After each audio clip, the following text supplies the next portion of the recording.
Welcome back. ये है MongoDB का लेक्चर नंबर 3। आज से हम पॉपुलर कमांड्स ऑफ MongoDB यानी CRUD, CRUD, create, read, update, delete, ये कमांड्स अब हमें सीखनी है। चलिए स्टार्ट करते हैं। तो पहले वीडियो में बताया गया था कि कैसे आपको MongoDB को इंस्टॉल करना है, जिसके लिए नो डाउट आपको मर्न का यानी Mongo एक्सप्रेस रेक्ट नोड, इन चारों के कॉम्बो में आपको चलना होता है। तो अभी हमें कंपास हमने ऑलरेडी इंस्टॉल किया हुआ, जिसको आफ्टर इंस्टॉलेशन, जो कि इंस्टॉलेशन की कमांड हमने बताई लास्ट में किस तरीके से आप कर सकते हैं। तो MongoDB कंपास मेरे पास यहाँ अवेलेबल है, जो मैंने इंस्टॉल किया है। अब इसमें ये कंपास क्या है मैं आपको बता देता हूँ। ये एक interface. Don't just learn from books, learn from real developers. We're a web development agency with 400 plus projects delivered. Train directly with experts, work on live projects, and gain real industry experience. Call now 880-2000-175. GUI, graphical user interface, यानी कि एक तो होता है कि आपको console से यानी सारा कमांड शेल के जरिए, स्क्रिप्ट के जरिए आप काम करते हैं। दूसरा होता है आपके पास एक इंटरफेस है जहां पर आप इजीली अपने कलेक्शंस क्रिएट कर सकते हैं, डॉक्यूमेंट्स क्रिएट कर सकते हैं, इजीली आप डेटाबेस बाकी बाकी चीजों को मैनेज कर सकते हैं। तो यहाँ पर दोनों चीजें अवेलेबल हैं, यानी शेल यानी कमांड प्रॉम्प्ट, कंसोल के जरिए भी हम कमांड सीखेंगे, प्रॉम्प्ट्स जो हैं जो आपके बेसिक पॉपुलर प्रॉम्प्ट्स हैं, प्लस आपको इंटरफेसेस के बेस पे भी आपको करना है। तो सबसे पहले आप देख सकते हैं लेफ्ट साइड में मेरे पास कनेक्शंस अवेलेबल हैं। कनेक्शन क्या होते हैं? कनेक्शंस हैं जिसके अंदर आपके डेटाबेसेस अवेलेबल है, यानी पहले से बहुत सारे डेटा सेट आपने दिए हैं, उनके अंदर फिर आप अपने डॉक्यूमेंट्स क्रिएट करते हैं। तो मैं यहाँ पर शुरू में अगर आप चाहते हैं तो जैसे एक नया कनेक्शन ऐड कर सकते हैं, जिसके लिए आपको क्लिक करना है ऐड कनेक्शन।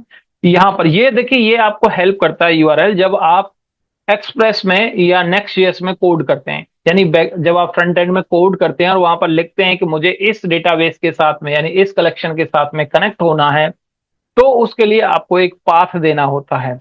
ये पाथ अवेलेबल होता है बेसिक पॉपुलर प्रॉम्प्ट्स हैं, प्लस आपको इंटरफेसेस के बेस पे भी आपको करना है, तो जिसके जरिए आप इस इंटरफेस को भी ओपन कर सकते हैं। यहाँ पर आपको कनेक्शन का नाम देना है। सो फॉर एग्जांपल मैं डेमो कनेक्शन क्रिएट कर रहा हूं। ओके, उसके बाद यहाँ पर कलर, ये जस्ट टू आइडेंटिफाई आप उसके डिजाइन जो भी कलर्स देते हैं, एक लेवल है आपके कलर का। So let's say I am going to choose it yellow. Okay, ये आपका रहा है। दूसरा इसके बाद आता है फेवरेट दिस कनेक्शन। इसका मतलब है कि जब आपके पास यहाँ पर लिस्ट ऑफ कनेक्शंस होंगे बहुत सारे, तो जो सबसे ऊपर मार्क होगा, जिसको पिन कर देते हैं आप, जैसे इंस्टाग्राम फेसबुक में कोई पर्टिकुलर पोस्ट को पिन कर देते तो ऑलवेज एज अ फीचर दिखता है, तो आप उसको फेवरेट भी मार्क कर देते हैं जिससे वो टॉप पर रहेगा। ठीक है, बाकी कुछ नहीं है। एडवांस ऑपरेशन में अगर हम बात करते हैं तो यहाँ पर कुछ ऑथेंटिकेशन और पार्ट्स हैं, यानी सिक्योरिटी टर्म्स हैं, आपको ऐड करना है कि जैसे अगर आप कनेक्शन स्कीम जो आप चाह रहे हो, यानी जो आपका जो डेटा है उसका सेट क्या है, यानी एक प्लेन स्टैंडर्ड MongoDB है या MongoDB प्लस SRB है।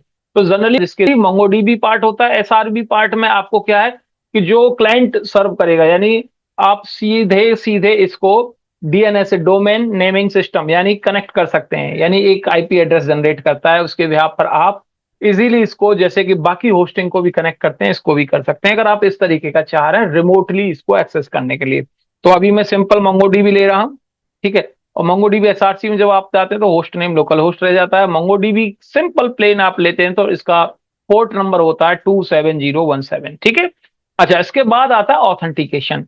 देखिए जनरली इसका बाय डिफॉल्ट जो सॉफ्टवेयर में यूज कर रहे हैं तो कोई पासवर्ड यूजर नेम नहीं है, लेकिन अगर आप चाहते हैं कि इसको एक ऑथेंटिकेशन दिया जाए, यानी जैसे कि MySQL में अगर आप देखते थे तो यूजर नेम जो आता था वो रूट था, पासवर्ड ब्लैंक था। माइक्रोसॉफ्ट एसक्यूएल में आप खुद क्रिएट करते हैं ऑथेंटिकेशन, बिंदु ऑथेंटिकेशन है या यूजर ऑथेंटिकेशन है। सेम यहां पर अगर आप चाहते हैं यूजर नेम पासवर्ड क्रिएट करना जब भी आप इसको एक्सेस करें, यानी सिक्योरिटी पॉइंट ऑफ व्यू से, तो आप दे सकते हैं। ठीक है, बाकी जनरली मैं प्रेफर करूंगा अभी आप लर्निंग मोड में तो आप इसमें ना रखें, प्लेन इसको ओपन होने दें, अदरवाइज आप यहां से क्रिएट कर सकते हैं। TLS SSL क्या होता है? देखिए जनरली अगर आपने थोड़ा बहुत मेलिंग सिस्टम पढ़ा हो, तो जब आप मेल ऑथेंटिकेट करते हो कोडिंग में, मेल MX एंट्रीज आप क्रिएट करते हैं, तो वहां पर आपको कुछ चीजें पास करनी होती है, incoming server name, outgoing server name. उस समय आपको बताना होता है कि जो मोड है इसका TLS है या SSL है, यानी सिक्योर है, नॉन सिक्योर है, कौन सा यूजर ऑथेंटिकेशन है, उसके व्याप थोड़ी सी टेक्निकल चीजें, तो मैं इसको ज्यादा नहीं उलझाऊंगा। ये जनरली आप समझिए WHM यानी होस्टिंग का है सारा, वेब होस्ट मैनेजर उसके पार्ट में। ठीक है, एनीवे हमें यहाँ कुछ नहीं करना है, we are going to save and connect. Save and connect करने के बाद एक तो सिंपल सेव है, तो आप सेव कर रहे हैं, बाद में later on if you want to connect, और ये कभी आप कनेक्ट कर रहे हैं तो I am going to click on save and connect, that's it. ये आपका कनेक्ट हो गया। जैसे ही कनेक्ट किया मैंने डेमो कनेक्शन, तो हम देखते हैं ऑलरेडी यहां पर क्या हुआ, उन्होंने बहुत सारे डेटाबेसेस के नाम क्रिएट करके दे दिए हैं, देख रहे हैं आप, एम्प्लॉइज लोकल कॉन्फ़िगर, ये ऑलरेडी मेरे पास कनेक्शन में सेट हैं, दैट इज वाई ये हमारे पास आ गए ना। मुझे करना क्या है, यहां पर एक डेटाबेस क्रिएट करना है। ठीक है, आपके पास शायद ये डीए रिपोर्ट सेल्स ये नहीं आएंगे, बिकॉज ये मेरे पास थे, तो ठीक है मेरे पास में इंपोर्ट हो गए। आपके पास ये नहीं आएंगे, आपके पास लेकिन कॉन्फ़िग लोकल ये वाले डिफॉल्ट डेटाबेस जरूर आएंगे।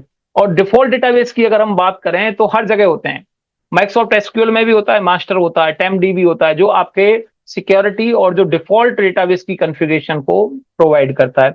उसी तरह से माईसीक्यूएल में होता है इंफॉर्मेशन स्कीमा, जो आपके माईसीक्यूएल की जितनी भी कॉन्फ़िगरेशन है उनको इंपोर्ट करता है।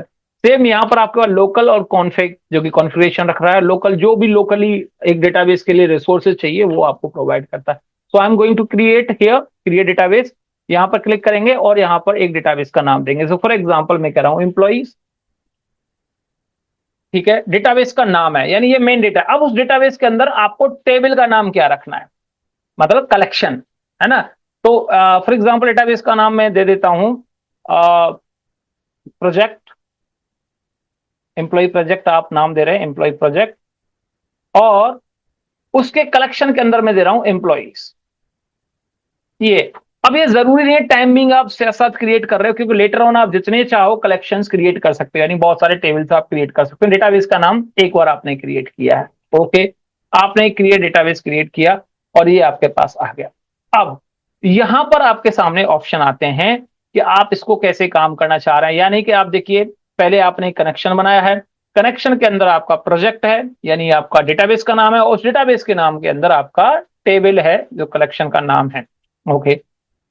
यहां पर आपके पास डेटा को ऐड करने के मैनुअल तरीके दिए गए, मैनुअली जैसे आप जेसन फाइल से इंपोर्ट करना चाह रहे हो, या वन बाय वन आप डॉक्यूमेंट इंपोर्ट करना चाह रहे हैं, यानी लिखना चाह रहे हैं आप जेसन के फॉर्मेट में।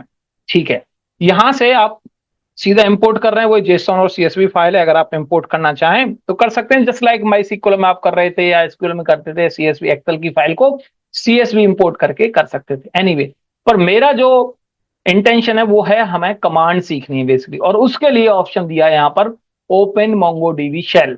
अब देखिए ये शेल जो है ओपन हो